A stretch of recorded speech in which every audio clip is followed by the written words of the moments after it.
السلام علیکم زما ګرانو مینوالو زه فیضان ګلستان یو ځل بیا حاضر یم یو نوی ټاپک سره. مینوالو ټاپک شروع کولو نه مخکې چې کوم ورونو زما چینل نه دی سبسکرایب کړی برای مهرباني تاسو زما یوټیوب چینل هم سبسکرایب کړئ او ورسره په خوا کې بیل آیکن هم پریس کړئ. مینوالو زما چې کوم ټاپک دی هغه پرون وصال خان راغلی و، هغه الف خان شیرپو ته کال کړی نو هغه خپل کال ریکارډ کړی نو هغه خپل کال ټولو خلکو ته وورولو چې دا زما کال دی، ما الف خان شیرپو سره دا خبره کړې ده. نو هغه کې الف خان شیرپو خبره وکړه خپله چې زه 5% اخلم، چې کوم خلک غریبانو خلکو دپاره پیسې راځي نو هغې کې 5% الف خان شیرپو واخلي. نو زه الف خان شیرپو ته دا ویل غواړم، الف خان شیرپو یار ته ډېر ناجیزه کې،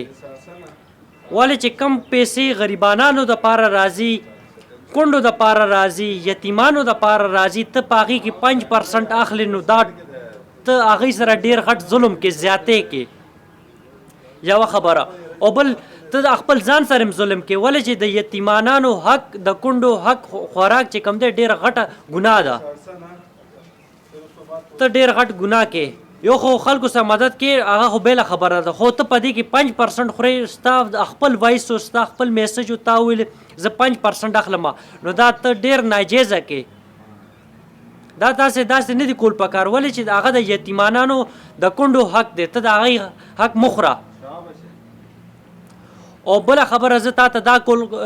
ویمه چې ته چې خلکو له پیسې ورکې ته په هغې باندې ویډیو جوړې، ولې تا ته د هغې پیسې نه میلاویږي، یوټیوب والا نه درکوي، هغې نه باوجود ته 5% هغې نه اخلې، دا ولې اخلې؟ څه وجه ده؟ ولې تاسې پیسې نشته ته ځکه اخلې، ته مجبور یې. یار ظالمه خدای دپاره دا غلط کارونه مه کوئ، ولې تاسو دا غلط کارونه کوئ؟ ولې تاسو دا الټه کارونه کوئ؟ ښه درته پته ده دا ګناه ده، د یتیمانانو د کونډو حق چې کوم بنده خوري نو ډېر سخت ګناه ده او ډېر سخت عذاب میلاویږي په دې باندې. خو هوښیار یې، ما نه ډېر هوښیار یې، ما نه عمر کې هم ډېر سینیر یې، تا ته دا هره خبرې ښه درته پته ده، ښه درته علم دی، هغې نه باوجود دا غلط حرکتونه تاسو څه لپاره کوئ؟ دا غلط کار کې الف خان شیرپو زما تا ته دا میسج دی،